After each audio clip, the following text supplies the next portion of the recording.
Okay. I think it's the fourth. I don't know how many videos there's been so far. I think it's the fourth. But now we're gonna look at the last section for. This is really weird. There's a lot of sounds coming from the ceiling. Anyway, we're gonna talk about animals. Finally. This is, I think, the last section for the exam coming up. So, but there are 6 bullet points on the learning objectives, which is a lot. So I'm going to have to cover this pretty quickly because I want to go to office hours. But, okay. Number 1, list shared derived traits or synapomorphy of animal cells. So what makes animals so interesting? What makes it an animal? We see tremendous diversity among members of the animal clade, so we need to look at some general characteristics that isn't just like, oh, it has a foot. Like, obviously, like, not all animals have foots that are shaped like a foot. I don't know. Anyway, there's a lot of diversity among them, so we have to look at some general characteristics. So let's look at some synapomorphies of animals. First one is multicellularity. If you don't have multicellularity, it is probably not an animal. For example, a bacteria like Staphylococcus, that is not an animal. Because first of all, it's a bacteria, but also it's not multicellular. Heterotrophy, which means that it does not inhale carbon dioxide and automatically make food inside its body from that. So it's got to eat other things in order to get its source of carbon. Third one, internal digestion. It's not a fungus. It has to actually ingest this thing inside its body and gather its nutrients from the food inside its body. An animal also has motility, which means that it is not a plant, right? It doesn't just like stand there like this all the time and expect for things to come to it to eat. Like, it has to, animals generally move. And so none of these things are unique to animals, but, and so like remind yourself like what organisms are heterotrophic, which ones are multicellular, which ones are actually motile. And it turns out, it's not just the animals that do it. Like, it's just that amongst animals, these are some common things that happen. So unique traits that are shared by animals is, okay, here we go. Most convincing evidence that supports monophyletic relationship is based on similarities in gene sequences. Morphological synapomorphies are largely at the cellular level. Okay, cool. So if you look at a gorilla and you look at a fish, right? Both are animals, but you're going to be looking at the cellular level when you're comparing them for a phylogenetic tree. So we're going to be looking at when you're...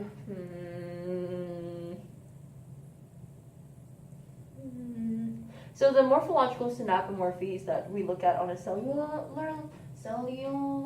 level that distinguish animals, there's 2 things, and it's one, the unique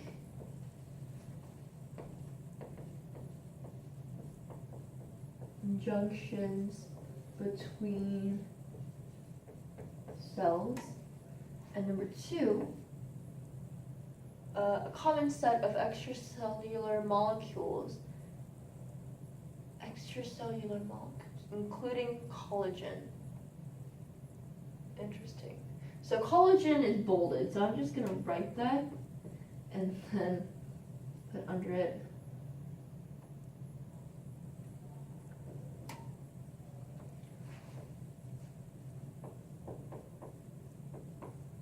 common set of extracellular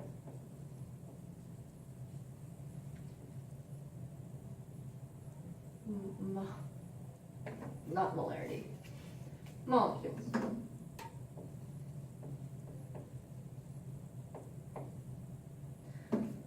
If I can write today. Molecules. Amazing. All right. So the currently accepted phylogenetic tree of animals. This tree comes out a shit ton during this entire presentation. So, I'm just going,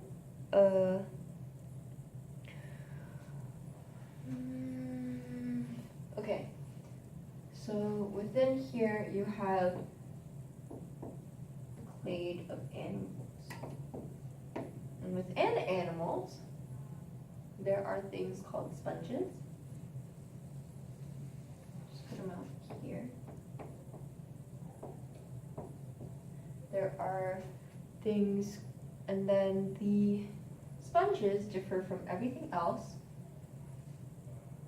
Eumetazoans, collectively called eumetazoans,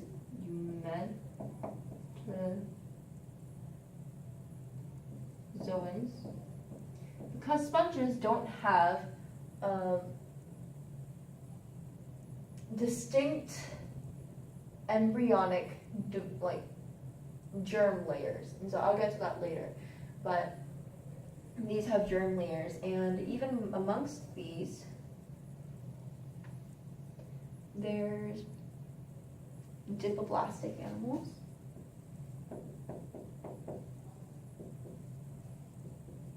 which means that there are two germ layers, and then there are bilaterians,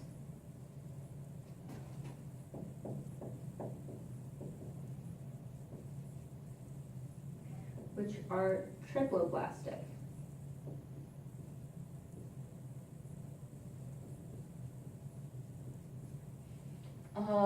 And amongst the triploblastic organisms are protostomes and deuterostomes.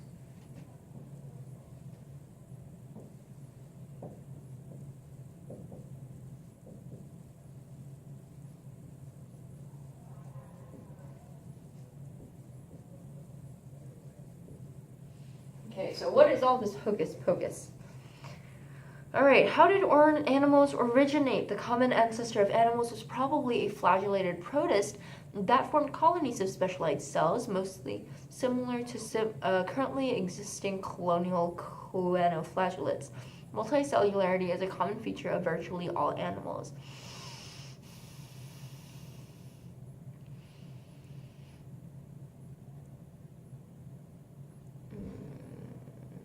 Okay.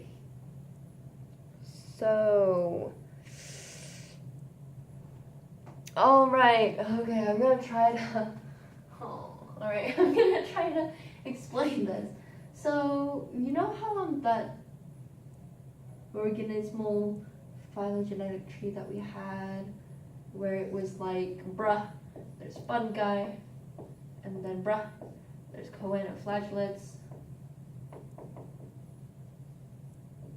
and then there's animals. So here we have that animals are mostly multicellular. For the fungi, we did not say the same. For the fungi, it could be multicellular or unicellular. I think I'm saying that wrong. Hold on, let me see. Oh yeah, no, I am right, because there's yeast, right? Yeast are unicellular fungi. So there's fungi which can be unicellular or multicellular.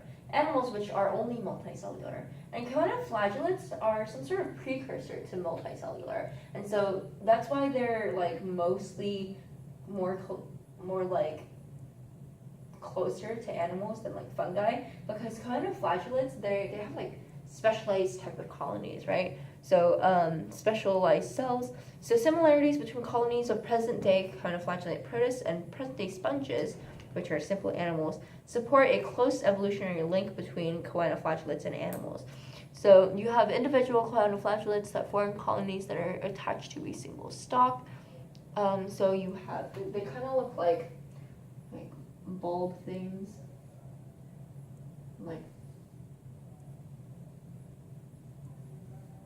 so these are individual cells, and it kind of looks like a flower. And then they are connected by a single stalk to whatever they're connected to. And that looks like that. Those are choanoflagellates. And sponges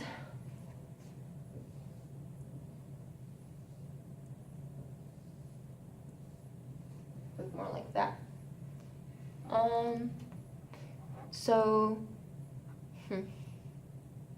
so it's just basically saying that the cells in the choanoflagellate colony, they serve similar purposes to like specialized cells in the sponges, but it's like different because choanoflagellates, protists, they can like detach and like probably just live on their own. I don't know, but it's a colony, so that probably is what it means. So how can we distinguish major animal groups?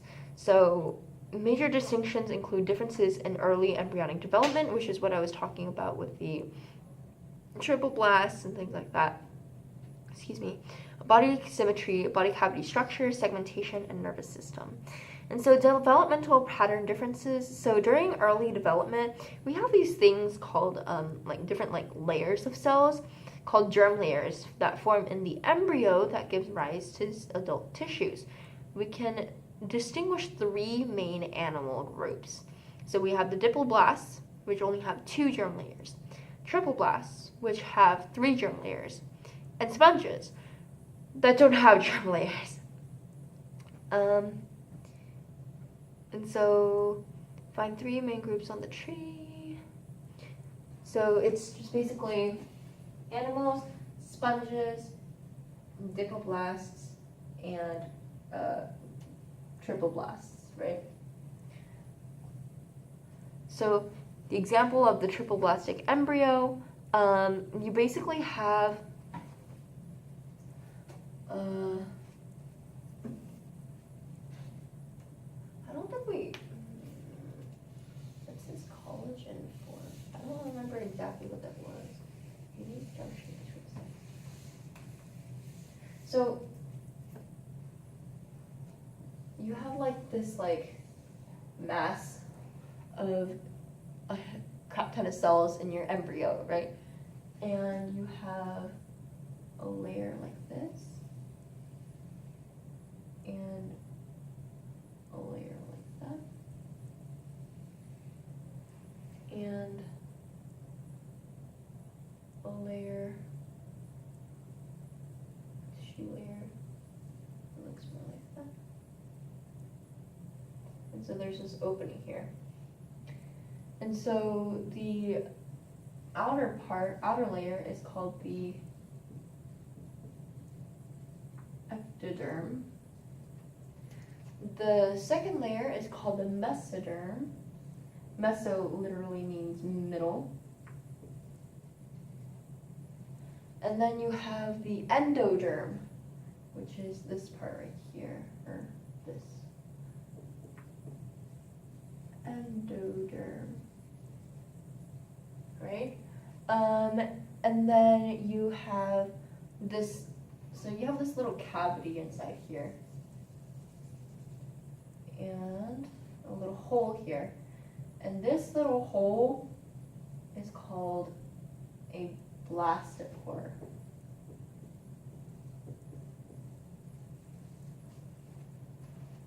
Not quite sure why, but it's a very interesting name. So protostomes and deuterostomes within triploblastic animals. Protostomes are if this embryo grows up to be some sort of animal, right? This hole can either become an anus or a mouth, which is kind of disturbing to me, but it can become either an anus or a mouth. And if it becomes an anus, it's a deuterostome, which is really also funny to me because it's like deuterostome. And that's how I remember it. It's like really childish, but it kind of works, you know? And so protostomes are like the other thing, right? It makes the mouth. It's like the opening, the mouth arises from the blastopore, and like the anus forms later. And actually, like, I feel like the Latin behind it or whatever. Apparently protostomes means like mouth first, and then deuterostomes means mouth second, which means that first little pore thing is like the anus, and then the mouth comes later on. But anyway, so protostomes, deuterostomes distinguished by the fate of the blastospore during early embryonic development. So animals have different body plans, obviously, and the body plan is like the general structure, arrangement of organ systems, integrated functioning of body parts. Key features include symmetry. Am I symmetrical? Am I asymmetrical? Body cavity structure. Like, is my body cavity here? Is it like, do I have many? Like, I don't know. Segmentation. Are there different segments in my body? Like, am I kind of like a centipede where it has like many segments? External appendages, and I think that's like more like arms and stuff, but I don't know. We'll see. 3 main types of symmetry include asymmetrical, which means that you're just kind of a bleh, like it's kind of like a blob or something like that. I feel like it's mostly like sponges and stuff. I don't really know exactly, but anyway, it's asymmetrical. Then you have radial symmetry, which is kind of like the starfish, right, where you have like symmetry kind of like on many different planes. So like you could cut it any way, and then like you could but I have like bilateral symmetry, which means that I only have like one like line that you can draw through me and say like, bruh, this is roughly symmetrical. So but if I was like a sea star, right, like you could cut me this way, you could cut me that way, you could cut me that way, you could cut me that way, you could cut me that way, and it would still be symmetrical on both sides. And so that's what radial symmetry means.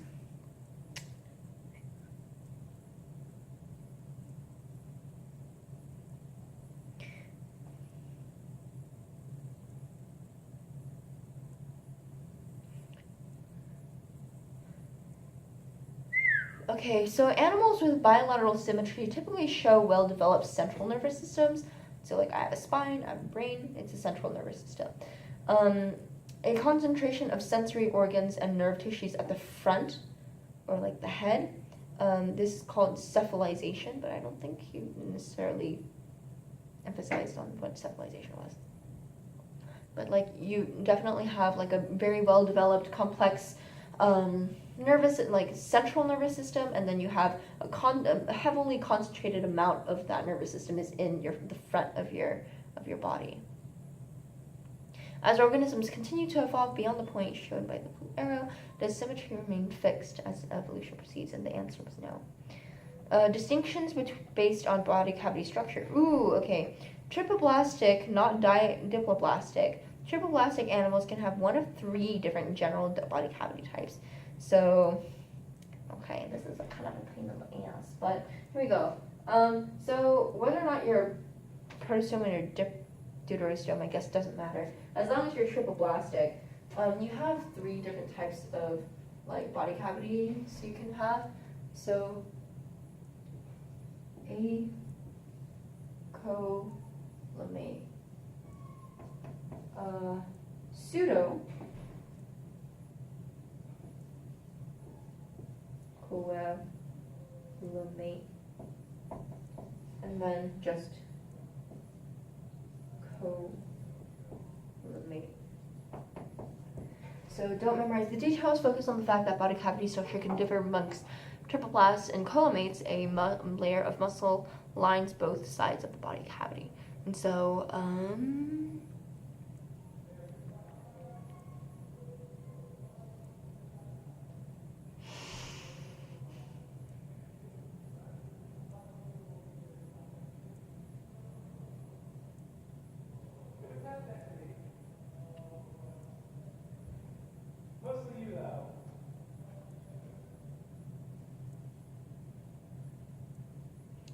so acolemate means that there's no kind of like muscle along the sides of your body cavity, and so acolemate will look more like you have like your gut and then like everything else. Like there's like nothing around it that's like muscle and it like protects or whatever, I think. It's really weird. Okay, pseudocoagulate is when you have like multiple of these and they have like space in between them, but there's like no muscle. Like the muscle is here. Like it doesn't necessarily separate them from each other. And then the collimate is when like you do have space in between, but like they're kind of like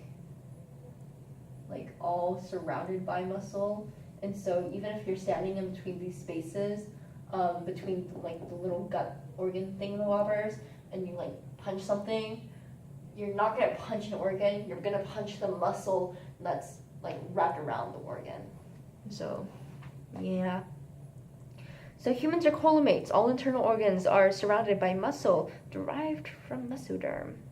Cool. Body segmentation. Segmentation facilitates specialization of body regions, also allows animal to alter body shape and control movements precisely. Success of arthropods was basically largely based on changes in segmented body plan. So for example, a scorpion, it has a lot of segments. A closer look at biotarians, protostomes and deuterostomes. So protostomes and deuterostomes, we're going to look into this. Protostomes, I guess I'll just like, so animals, sponges that don't have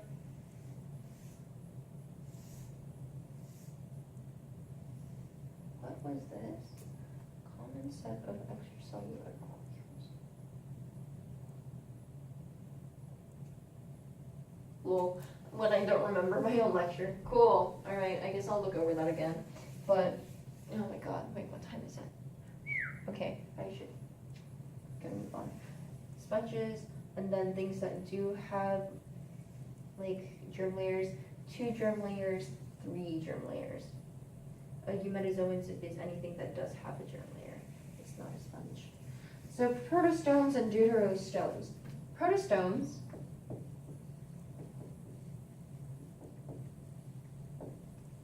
and deuterostomes.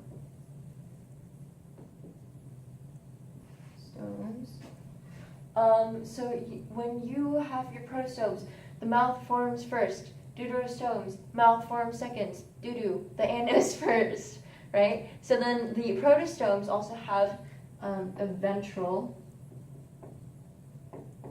nervous system, while the deuterostomes have a dorsal nervous system.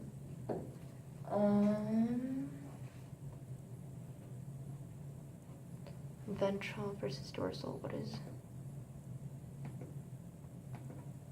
ventral versus dorsal?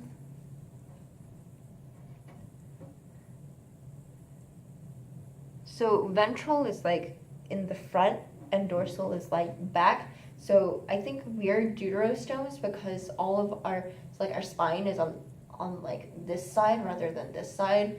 So we have a dorsal nervous system, and then the external skeleton, if present, if you have an external skeleton.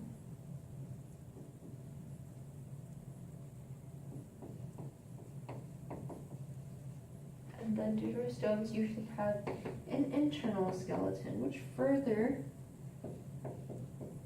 proves that we are probably deuterostomes. That's kind of disgusting. Okay, cool. Know these distinctions. Cool. And so 2 major groups of protostomes. Protostomes are the most diverse group of animals.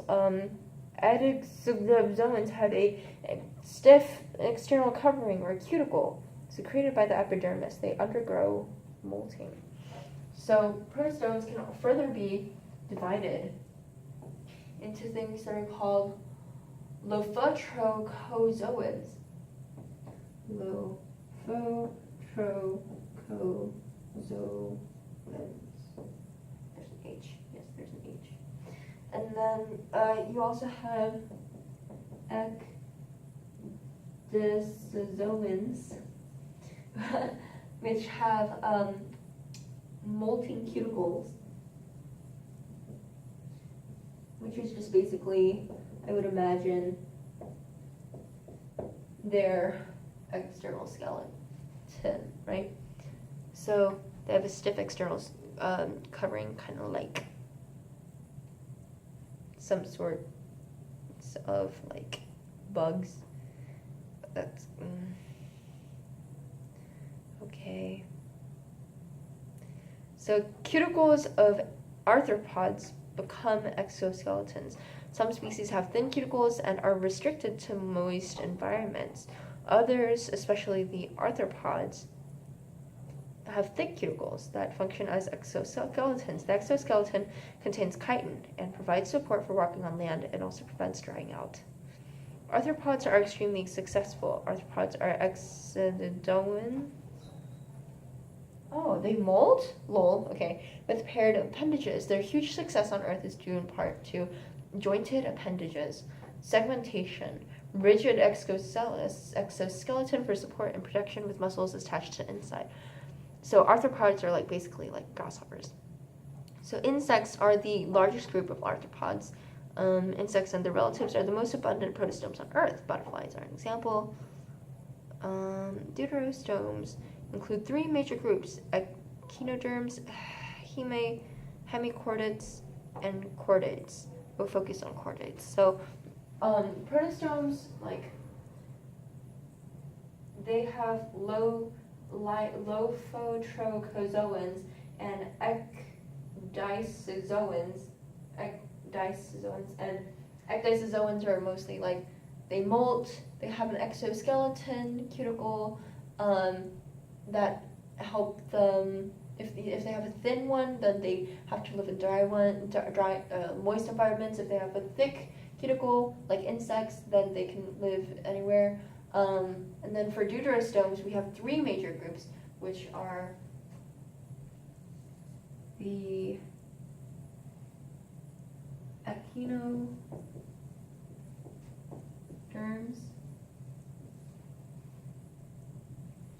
hemichordates, and chordates.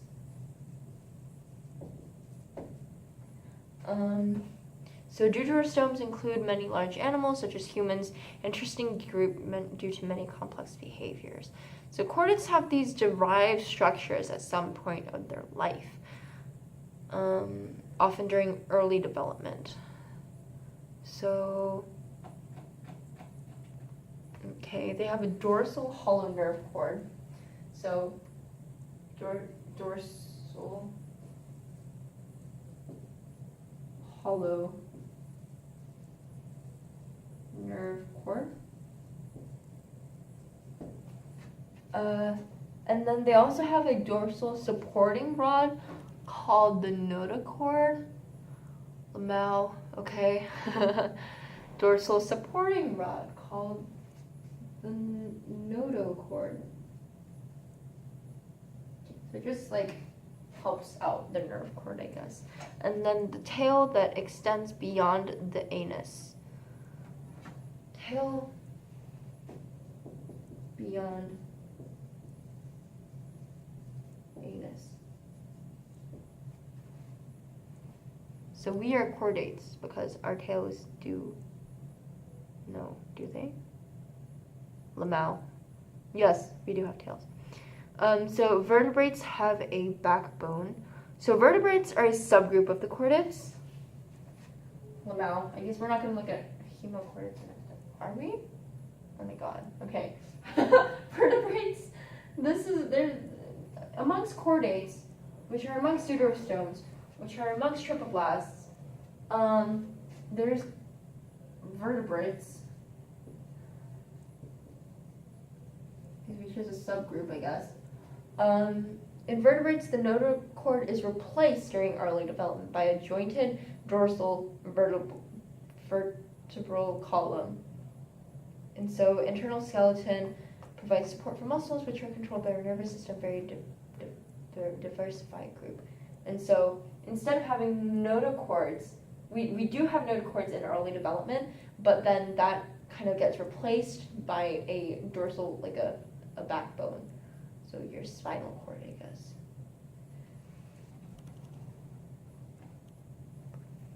Yeah. So backbone.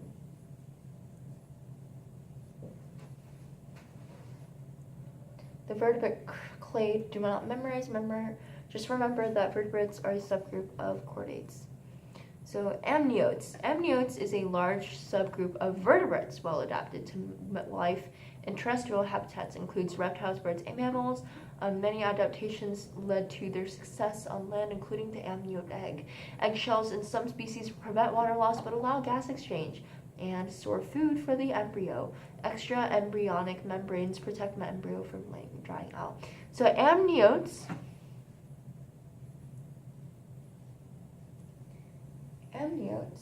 basically are within vertebrates.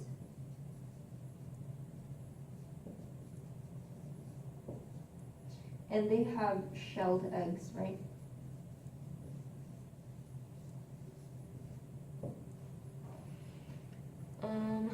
The amniote egg, so, Lamau, wait. They don't necessarily have a shelled egg. It's just, okay, chicken egg, mammalian egg.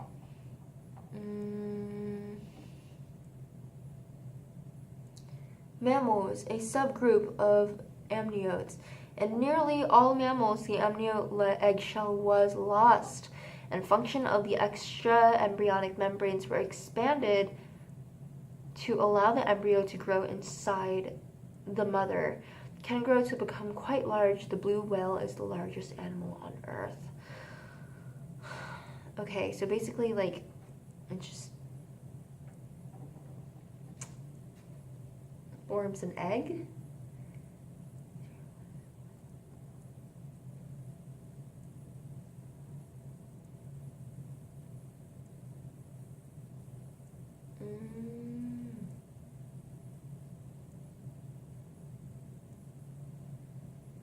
Okay, so in mammals, we don't necessarily have like the whole shell thing, but like around your embryo, there's still like, it's like connected to the mother, right? But there's like still stuff here that like helps give like, but allows gas exchange, stores food for the embryo.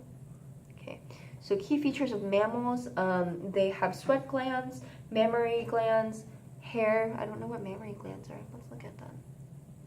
Mammary glands. So the milk-producing gland of women or other female mammals. Okay, so they can produce milk.